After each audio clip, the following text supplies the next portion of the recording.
Call an ambulance. Hurry up. My husband, who always irritated me, collapsed on the floor, sweating heavily. The paramedics arrived quickly, checked his condition, and put him on a stretcher. Then they turned to me and asked, "Are you his wife? Can you come with us to the hospital?" My husband, lying on the stretcher, looked at me with pleading eyes. I looked back at him and said firmly, "No, I will not." "What?" he said, sounding confused. "This man is a stranger to me, so I am not coming." "What?" he repeated. "Please take care of the rest," I told the paramedics. "Wait, Julie, wait," he called out. I pulled out something I had been carrying in my pocket for days. When he saw it, his face turned even paler. "How dare you treat me like a slave all these years? This is my revenge. I will never forgive you." "My name is Julie. I'm a 37-year-old housewife living in a rented apartment with my husband, Scott. I met Scott through a colleague at work when I was still employed full-time. My colleague had many friends and often invited me to parties. I'm more of an introvert and prefer watching movies or cooking alone. I wasn't comfortable with large group activities, so I kept saying no. One time, a colleague invited me to a barbecue with his friends. At first, I refused as usual, but my colleague insisted, and I ended up going. On the day of the barbecue, there were so many people there. One of them was Scott, who later became my husband. I was having a drink a little away from the group when my colleague brought Scott over to me. My colleague said he thought we should meet because we had similar interests. I was surprised, but Scott started talking to me. He was nicely tanned and clearly liked the outdoors. When I talked to him, I found him to be friendly and funny. I thought Scott and I, who both preferred being alone and indoors, wouldn't get along. But as we talked, we found out we had common interests, just like my colleague had said. We hit it off right away. We exchanged contact information and made plans to meet up on our next day off. We went out for dinner and shopping several times and ended up dating. After several years, Scott proposed, and we got married. Scott had always been kind to me, even before we started dating. He was the ideal man to take me out of my indoor lifestyle. That didn't change after we got married, but over the past few years, he started to say and do things that made me uncomfortable. I quit my job and became a housewife because Scott wanted me to. However, he often made sarcastic remarks about it. For example, when I got sick and was late cooking dinner, he came home and said, "Hey, why isn't my dinner ready yet?" "Hi, sorry. I was sick today. I had to rest earlier and couldn't get up. Can you take a bath first?" I replied. "Huh? What's that? You're a housewife. You should at least take care of the meal," he said. Scott never worried about my health, which made me very sad. Another time, I asked, "Hey Scott, there's a reunion coming up in my hometown. I'll finish my chores, so can I go?" "Suit yourself. Well, being a stay-at-home wife is great, you know," he said sarcastically. "I envy you, Julie. You could play around with the money your husband makes. He's usually so nice to me, carrying my purse and bringing me flowers after work. But sometimes he acts like a jerk. I even thought maybe he wanted me to work, so I suggested taking a part-time job. But Scott insisted that wasn't the case. In the end, I was still a full-time housewife. One day, one of Scott's relatives called me out of the blue. I picked up the phone, feeling a little defensive. The relative on the other end of the line called my name in a panic, saying, "Scott's mother has collapsed." I froze for a moment at the unexpected news. According to my relative, she had gone to visit my mother-in-law a few hours earlier and found her lying in the yard.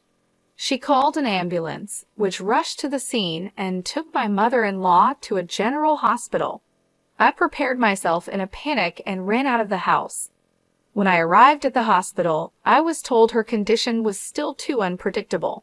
As we were talking about this, Scott came running in, out of breath. We moved to the hospital room to check on my mother-in-law. She was lying in bed, covered with various tubes, and it was painful to watch. "Mom," my husband called out to her, but of course she did not respond. Scott stayed in the hospital room for the rest of the day, and I decided to go home and get everything we needed for the hospital stay. After a while, my mother-in-law recovered enough to sit up by herself. However, she still needed help with everything. I'm glad she's able to get up. I wonder if she will be able to walk again if she continues her physical therapy. When my mother-in-law's discharge date was approaching next week, I mentioned it to Scott. Then he started to say something I didn't understand. "Oh yeah, are you ready? We'll be leaving this house next week, so you'd better start packing our stuff." I couldn't understand what he meant. Scott seemed annoyed, as if he didn't like my reaction. "We don't need this house since we're going to live with my mom at my parents' house. You are still as dense as ever, aren't you? Does that mean I'm going to live with my mother-in-law after she gets out of the hospital?" I never heard anything about that. "What? Did you decide to move in together without talking to me? Have you already canceled the lease on this house?" I asked, feeling shocked and upset. My husband became even more grumpy. "Of course, I've already canceled the lease. It's the right thing for us to do as a family, to live together and help her. Don't tell me you don't want to live with her, do you? I'm the one who makes our living, so I won't accept any complaints," he said, then stopped back to his room. I couldn't believe Scott would take such a hard-line approach. I can't believe he's canceling the lease on this apartment. I had no choice but to move out. I knew he was worried about his mother, but this was too much. I sighed deeply. A few days passed, and suddenly I was living with my mother-in-law. I had never been a caregiver before, so everything was new to me. I had to spend most of my day feeding, bathing, and helping my mother-in-law with the bathroom. My mother-in-law didn't want me to take care of her, and she hardly communicated with me. When I tried to talk to her, she would hide in bed, saying she was in pain. When my mother-in-law was healthy, we didn't have a bad relationship. In fact, we sometimes exchanged delicious-looking snacks we found at the department store. Perhaps she was too frail to care about others now. On the other hand, my husband Scott, who had forced us to move in together, rarely came home. After work, he would go out for drinks and come home in the morning. Even when he had days off, he would find some reason to go out. When he was home, all he did was play video games in his room. One day, I decided to talk to Scott while he was playing games.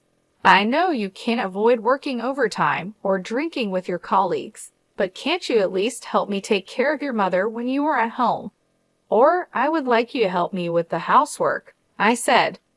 Scott replied without looking away from the screen. "What are you being so naive for? Housework and caregiving are both your jobs. I'm tired from working, you know. Oh, I'm almost out of coffee. Go make me some. And clean this room, okay? And oh, take these to the dry cleaner. I need them by Friday." He spoke one-sidedly and threw his work clothes at me. This time, I was annoyed and retorted, "That's enough.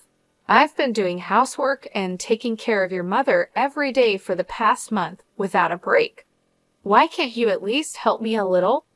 Scott then slams the game controller down on the desk and stands up angrily. "How dare you talk to me like that? Who do you think you owe your livelihood to? If you have a problem with me, then get out. Come on, get your stuff together and get out." Well, I feel sorry for my mom. She's going to be left alone without anyone to take care of her. I couldn't say a word. It's true, I only have a little money saved up, and I can't leave my mother-in-law, who can't do anything for herself. I held back, picked up his suit, and left the room. After about 5 months of this difficult life, my mother-in-law suddenly passed away. I woke up in the morning and went to check on her like I always did, but that day she was no longer breathing. I called an ambulance and took her to the hospital, but it was too late. Scott was in tears, but I couldn't cry. I felt cold when I saw Scott crying. I thought to myself, you didn't do anything to help her. When I realized that I didn't have to take care of her anymore, I felt a sense of relief. I felt guilty for feeling that way. Time passed quickly. After the funeral, I suddenly realized that 3 weeks had passed since my mother-in-law was gone. It was time to organize her belongings. After my husband left for work, I started cleaning my mother-in-law's room. I put her favorite clothes and accessories into cardboard boxes one after another. There weren't many, so the work was over soon. Next, I opened the cabinet by my mother-in-law's bedside. There was almost nothing in it, but there was a big can on the bottom shelf. I thought I had seen it somewhere before. It was a can of assorted sweets I had given her when she was still in good health.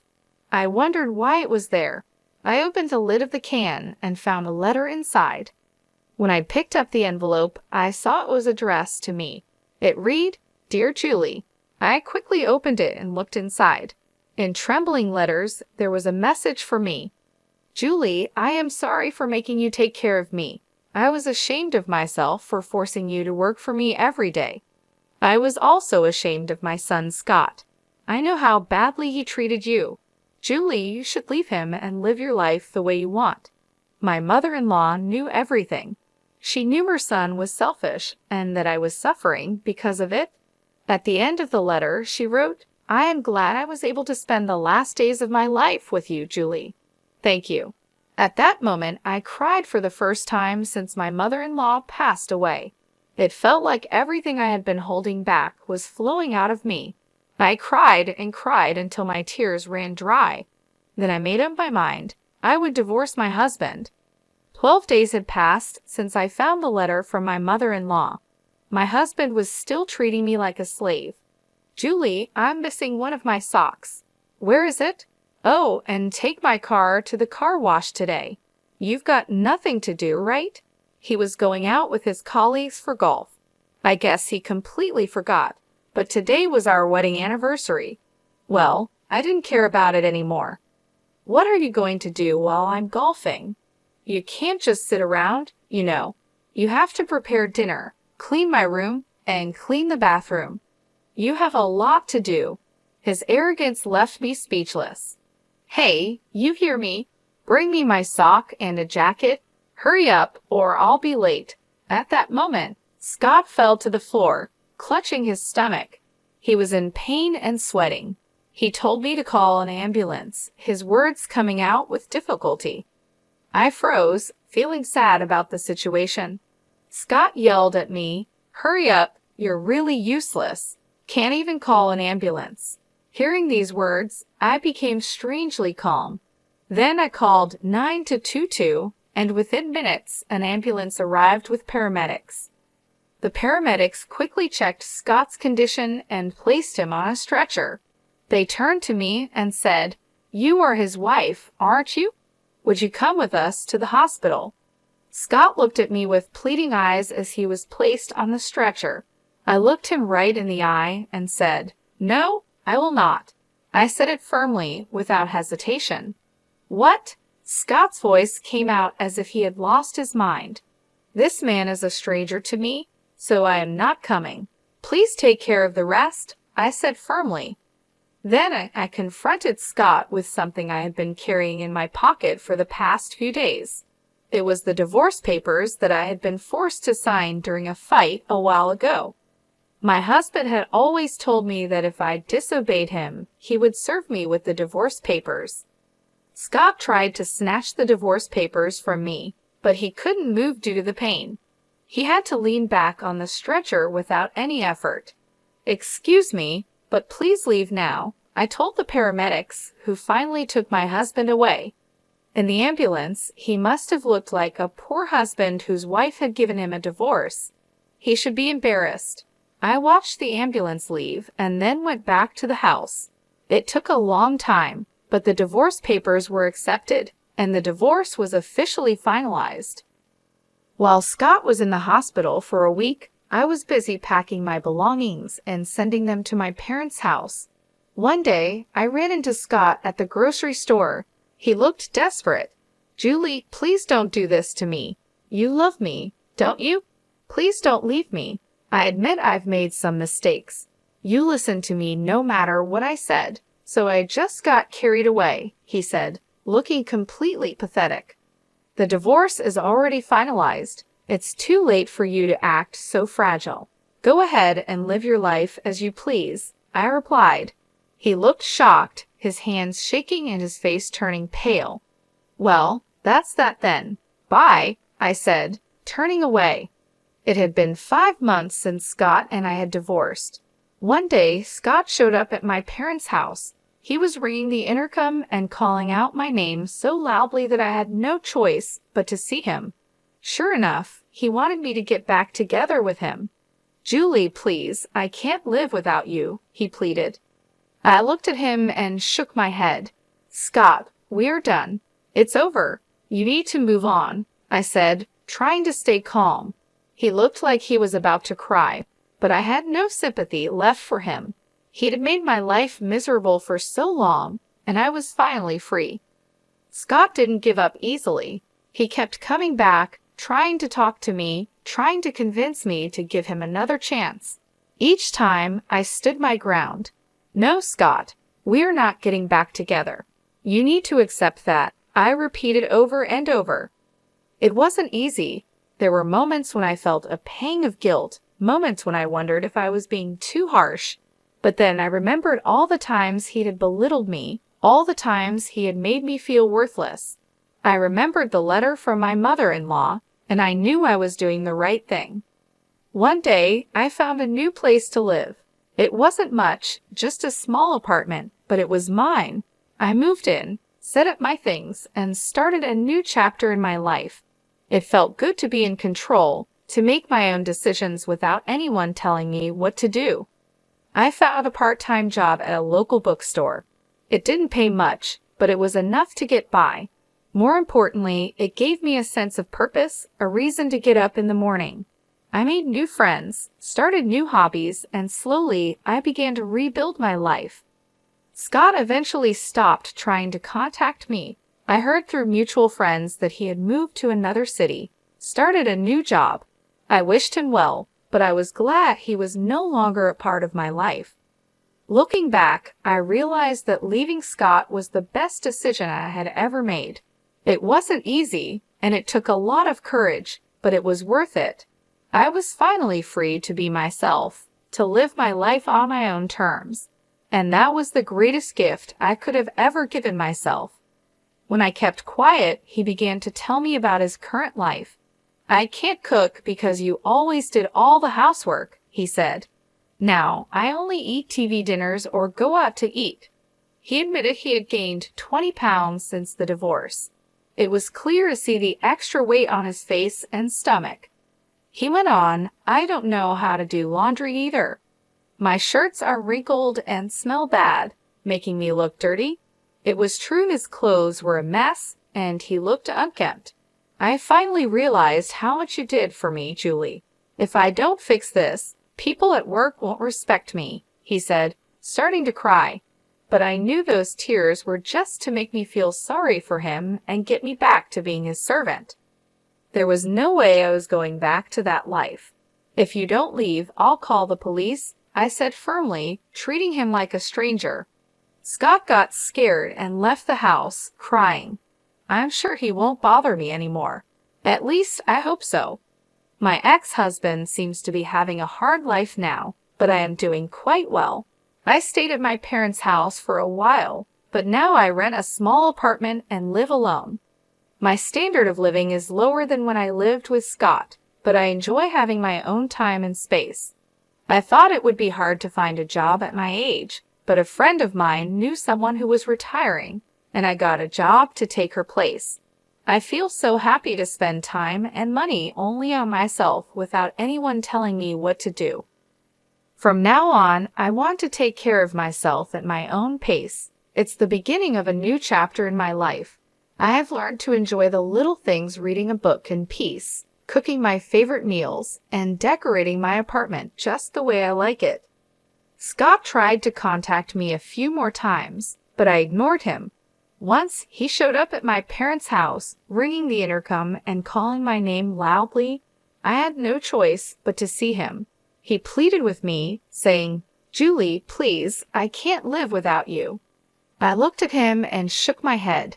"Scott, we are done. It's over. You need to move on," I said calmly. He looked like he was about to cry again, but I had no sympathy left for him.